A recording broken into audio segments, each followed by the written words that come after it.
হযরত ইয়াকুব আলাইহিস সালাম, আপনারা ওনার নাম শুনছেন না?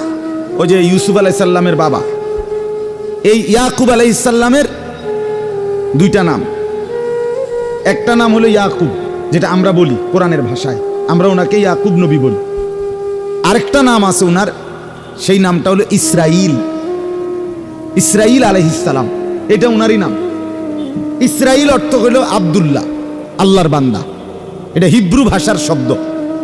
তো এই ইয়াকুব আলাইহিস সালামের সংক্ষেপ কথা হলো 12 জন সন্তান ছিল। কতজন? ওই যে 10 ভাই কূপে ফেলে দিছে, এরা 10 জন ইউসুফকে, আর ইউসুফ আর বিনিয়ামিন ওনারা 2 ভাই, এ কতজন হইল? 12। ইয়াকুব আলাইহিস সালামের এই 12 জন সন্তান পরবর্তীতে তাদের বংশধারা সামনে আগাইছে, তাদের আবার জিফুত হইছে না। এই ইয়াকুব আলাইহিস সালামের 12 সন্তানের বংশধরদেরকেই বলা হয় বনি ইসরাইল। কি বলেন? ইসরাইলের সন্তানগণ, বংশধর মানে ইয়াকুব আলাইহিস সালামের বংশধর। আর এই 12 সন্তানের মধ্যে মনে করেন একটা নিয়ম, এক মার ঘরে 5 ফুট, তো একজন ফুতের জিফুত বেশি, আরগুলার কম, এরপরও আরো কমতে কমতে এক সময় এরারগুলো আর নাই, কিন্তু ও বেটারটা খুব আগাইছে, এমন হইতে পারে না? 12 সন্তানের মধ্যে ইয়াহুদা এই নামে একজন সন্তান ছিল, ইয়াহুদা তার নাম, বড় ভাই, এই যার পরামর্শে ইউসুফ আলাইহিস সালাম রে কূপে ফেলাইছে। উনি বলছিল যে ইউসুফকে তোমরা হত্যা করো না, কূপে ফেলায় দাও, তো কূপে ফেলাইছে। এই পরবর্তীতে বংশধর যখন বাড়তেছে, তখন এই ইয়াহুদা যে ভাইটা, তার বংশধর এই বনি ইসরাইলের মধ্যে সবচেয়ে বেশি বাড়ছে। অন্যগুলো কমতে কমতে এক সময় একদম সামান্য চলে আসছে, ও তার বংশধর যেহেতু বেশি, পরবর্তীতে বনি ইসরাইলরাই ইহুদি হিসাবে নামকরণ হয়ে গেছে। কথা বুঝছেন কিনা বলেন? যেহেতু এই ভাইয়ের বংশধর বেশি ছিল, এগোর ভিতরে বাকিরা ঢুকিয়া গেছে। এখন মনে করেন বাড়ি তো নাম কাজী বাড়ি, কিন্তু মাঝিও তো থাকতে, 2-1 কি আছে, মাঝিও আছে, বাকি হইয়া গেছেন সবাই নামে কি কাজী বাড়ি, এরুমারি। এখন সবাই ইহুদি। তো এই ইহুদি এরাই বনি ইসরাইলের জাতি। আল্লাহ তাআলা হযরত ইয়াকুব আলাইহিস সালাম থেকে নিয়ে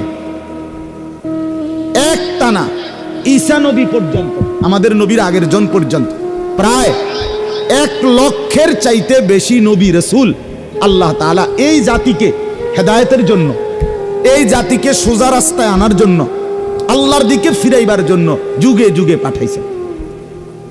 কত হাজার নবী? 1 লক্ষের চাইতে বেশি নবী।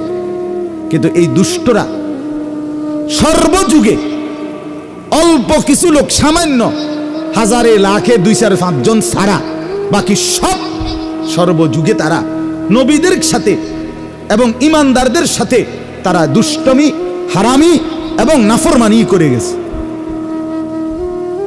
অনুগত হয়েছে একদম অল্প কয়েকজন, বাকি সব সময় নাফরমান ছিল। আপনার আজকে তো আপনারা ভয় পাচ্ছেন, দেখছেন ইসরায়েলের এই ইহুদিরা মুসলমান মারছে। আরে এই অসভ্য জাতি এতটা নির্মম, এতটা পাষণ্ড, এরা ইতিপূর্বে বনি ইসরায়েলের শত শত আল্লাহর নবীকে, আস্তার নবীরে জ্বালায় জবাই করে, একদম জবাই করে টুকরা করে ফেলছে। নবীকে বুঝেন নাই কথা? এরা সেই জাতি যারা খোদার নবীরে জবাই করে ফেলছে, একজন না, শত শত নবীকে। এতটা পাষণ্ড। তাইলে সবচেয়ে পৃথিবীর জাতি গোষ্ঠীর মধ্যে সবচেয়ে অবাধ্য, সবচেয়ে ঝামেলার, আপনি সারা রাত বলল শেষ হবেন তাদের বর্ণনা। এত ভয়ঙ্কর, এত ভয়। একটা গাবি কোরবানি দিতে কইছে মুসা নবী, এইটারে জিঙ্গাইতো গিয়া গাবি এটা কিরকম, ছোট না বড়, এটা বাইত ফাইলুন না জঙ্গলে ফাইলছে, এটা কি পুরা সাদা না ভিত্তি দাগ হলে সারবো, মানে এইভাবে কইতে বলতে এটার ভিতরে রগ রেশা বিএস সিএস আর এস খতিয়ান টুয়াইয়া এসে আর এটা ফাহিয়ানা খুঁজছে।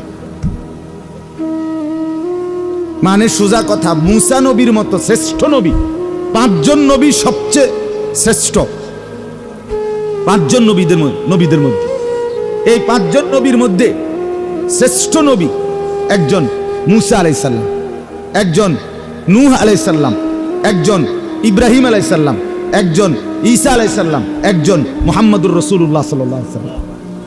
এই মুসা নবীর মতো নবী, ঈসা নবীর মতো নবী, এই দুজনই বনি ইসরাইলের নবী। মুসা নবী উলুল আজম নবী, যারে আপনার মালাকুল মউত পর্যন্ত ভয় পাইতো, এমন নবীর নবী। এবারে এগরে চেষ্টা করছে ঠিক করতে, এরা ওনারে জ্বালাইয়া কইলা কইলা কইলা এখানে কইলা বানাই দিচ্ছে।